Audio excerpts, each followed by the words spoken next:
Hi everyone! So welcome back to my YouTube channel. So I'm Clinic Lavillas and this is my YouTube channel. Kung hindi ka pa nakasubscribe, please do like, share, and subscribe to my YouTube channel para updated ka sa mga panibagong videos ko. So hello everyone! So ngayon guys, is gusto ko lang i-share sa inyo yung na-experience ng sister ko.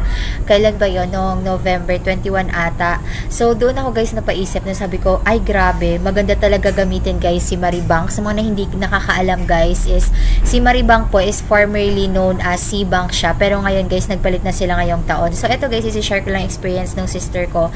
So, ang nangyari kasi guys is nung November 21, nag-transfer siya guys, bank transfer to an e-wallet, ganon. Tapos, ang nangyari guys, up until now, wala pa rin siya. So, nung una, sabi ko, baka may problem lang. Tapos sabi ko, okay, check ko nga sa Maribank ko.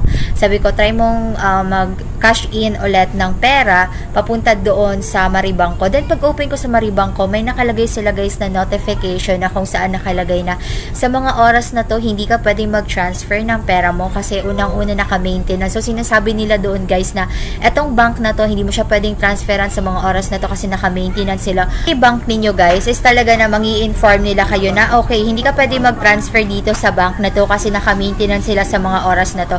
And naka-indicate doon guys anong oras sila magme-maintenance, yung bank na transferan mo, anong oras siya babalik. So, maganda siya guys kasi ini-inform kanya. Hindi siya yung basta-basta lang na bank, na digital bank guys na kung saan pag binuksan mo siya, okay, enter mo yung OTP mo, enter mo yung PIN mo, then after nyan, magta-transfer ka na. So, hindi ka man lang nai-inform.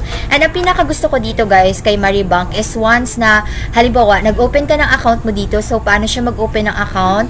Nandyan, guys, sa description link yung link ko, and then yung referral code ko para mas mamadali na lang na mag-open kayo ng account ninyo. Ang kailangan nyo lang dito, guys, is valid ID lang po, na kung saan, yung talagang identity nyo lang. Then, after nyan, guys, mga 24 to 48 hours ma-approve na kayo, pero based sa my experience ng mga gumamit ng referral code ko and link ko is na-approve naman sila kaagad.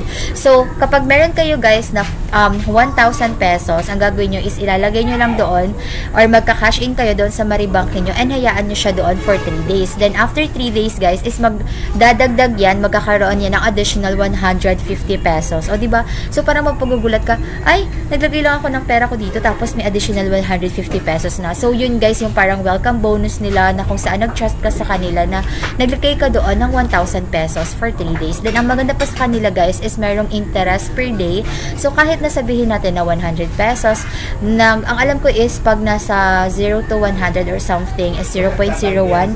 Kasi lagi kasi ako guys na naglalagay din talaga sa Maribank ko. Pero kung mataas na din naman masyado yung mga nilalagay ninyo, is mataas din yung interest na makukuha ninyo, which is yung pera ninyo guys is hindi natutulog, which is nadadagdagan siya. 'Di ba? Okay? So, for me guys, maganda si Maribank. And also guys, pwede din yes, na gawin ninyo yung sinasabi ko na refer, na for example, na approve na kayo and gumana sa inyo yung additional 150 pesos, is pwede nyo siyang ibigay or i-refer sa family nyo, sa friends nyo. I-try nyo na muna guys sa mama, papa, kapatid ninyo guys, and sabihan nyo sila na, Mapa, gawa kayo ng Maribank account ninyo, then gamitin nyo yung referral code ko or referral link ko, then i-assess nyo na lang sila guys na kung saan dapat may valid ID sila.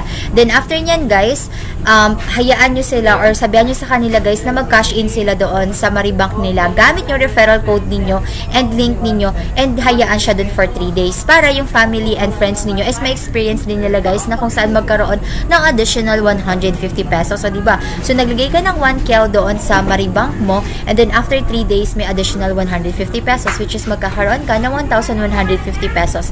May interest pa. O, diba? So, saan ka pa? So, for me guys, okay na okay si Maribank and siya din guys yung ginagamit ng mga affiliates natin kay Shopee. Hindi lang affiliates natin guys kay Shopee na ginagamit siya. Meron din guys na mga ibang gumagamit na kung saan halimbawa sa mga kabataan ngayon na kung saan mahilig na mag-ipon or sa mga nagtatrabaho na guys. So basta nasa 18 years old and above sila guys, okay na okay sila and at the same time talaga marami nang gumagamit sa kanila. So marami na din ang gumagamit sa kanila guys kasi nga yung Maribank marami na din nakaka-discover na kung saan yun nga sinabi ko nga na kapag naglagay kayo ng 1,000 doon sa pera ninyo for 3 days doon sa bank na yun is magkakaroon ng additional 150 pesos and then meron sila guys yung sinasabi ko nga na may interest sila na, at saka guys safe na safe kasi wala kami nakikitang kahit ano na parang aberya, or at the same time, hindi namin na-experience na nakukuha na ng pera, hindi namin na-experience na magkaroon ng problema kasi nga ini-inform if in case may maintenance or wala. So, i-try nyo siya guys, wala namang mawawala. So, if wala pa kayong digital bank dyan, libre-libre lang naman guys mag-sign up. Pero guys, if gusto nyo palang kumuha ng physical card nila, it is for only 99 pesos guys. Marami yung kumukuha ng physical card nila. Pero about sa physical card nila guys, isa susunod mga videos na lang natin yun. Once na meron na din ako ng physical card niya. So, ang meron pa lang ako guys is yung digital bank nila na kung saan okay na okay talaga siya guys. At ang maganda pa pala sa kanya guys, in addition na lang, per week is meron silang 15 free transfers.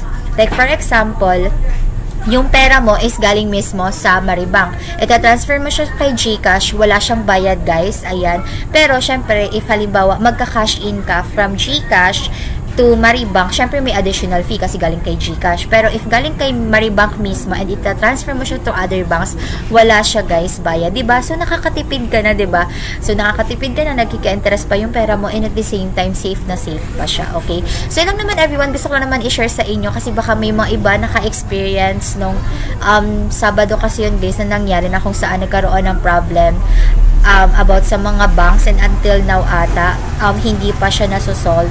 Pero ayun nga, dahil kay Maribank, naging aware din ako na okay, may maintenance, so hindi na ako nag-transfer or hindi ko na pina-transfer yung sister ko. So ilang naman everyone, so thank you for watching. Sana may natutunan kayo and nahikayat ko kayo or na-encourage ko kayo na i-go nyo na, gumawa na kayo ng account sa Maribank ninyo kasi sobrang ganda and talagang parang maano kayo na okay, kailangan ko nang mag-ipon. Okay, so ilang naman everyone, bye! Thank you for watching. I-try nyo na nandyan sa description link yung link ko and yung referral code ko kasi guys, sasabi ko sa inyo, maganda si Maribank. Okay, so yun naman everyone, bye! Thank you for watching. So ayan, mag-like, share, and subscribe na kayo sa aking YouTube channel.